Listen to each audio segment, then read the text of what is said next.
हालांकि पूरे देश में आम चुनाव है, मतलब कि 2024 की जो आम चुनाव है उसमें तो लगातार पक्ष विपक्ष आसपास में एक दूसरे पे हमला बोल रहे हैं, लेकिन इनके लिए अलग से एक हमला बोला जा रहा है। सलमान खान के लिए लगातार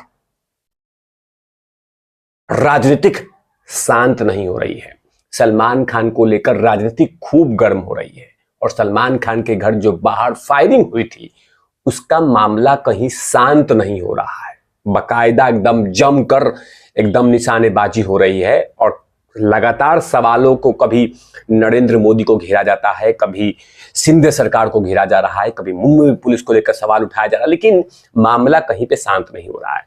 मैं दरअसल बात करने वाला हूं उद्धव जी के लिए, क्योंकि उद्धव जी अभी मैदान में आ गए हैं सलमान खान को लेकर और कहा है, बहुत सारी बातें कही है।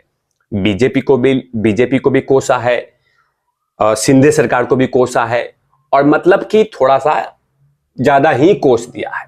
इन्हीं को लेकर बात करूंगा कि उद्धव जी सलमान खान के घर जो फायरिंग हुई थी उसको लेकर जो बातें कही है उसी को लेकर चर्चा करूंगा। जमकर वीडियो को शेयर कर दीजिएगा, थोड़ा हौसला मिल जाएगा। नमस्कार, आप देख रहे हैं तिवारी भैया, मैं हूं वेद प्रकाश।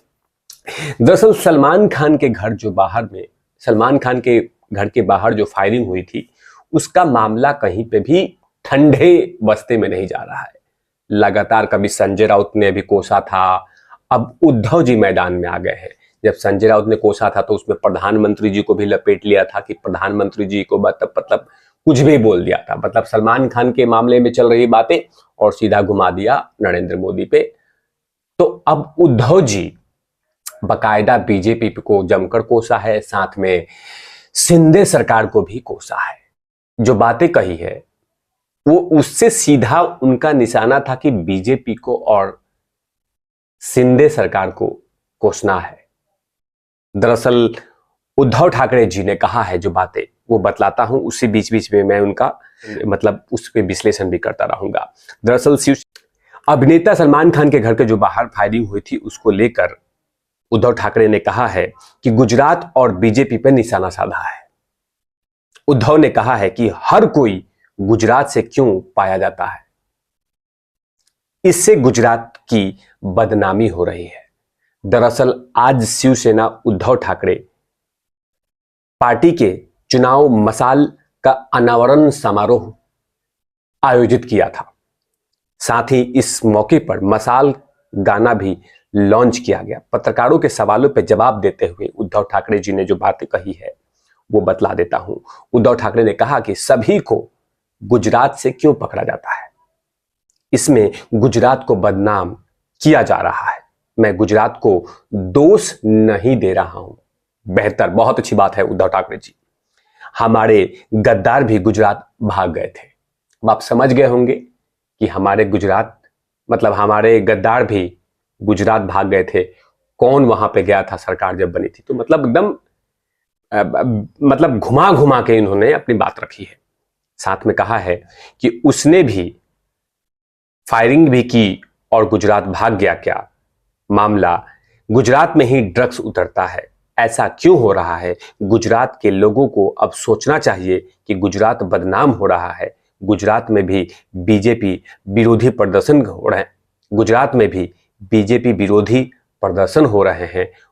उद्धव ठाकरे ने कहा कि अब बीजेपी गुजरात से हारेगी।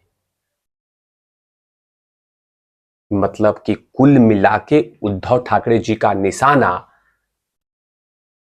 बीजेपी पे था, शिंदे जी पे था, महाराष्ट्र के जो मुख्यमंत्री हैं, और साथ में सीधे तौर पे नरेंद्र मोदी पे और अमित शाह जी पे। बहाने बहाने में, नाम कहीं नहीं लिया, बहाने बहाने में उद्धव जी ने पूरी तरह से मामला गरमा दिया है। अब जाहिर सी बात है, इस तरह का स्टेटमेंट रिलीज होगा तो बीजेपी तो बंद नहीं करेगी, इसका जवाब देगी। अब उसी जवाब का इंतजार रहेगा। और वैसे भी उद्धव ठाकरे जी फिलहाल अभी आम चुनाव है देश में, तो वो शांत कैसे रहेंगे? और मौका है सलमान खान का। सलमान खान बॉलीवुड के बड़े चेहरे हैं और उनके घर के बाहर में फायरिंग हुई है, तो कहीं ना कहीं इस पे सवाल पूछा जाएगा और विपक्ष की जिम्मेवारी भी बनती है।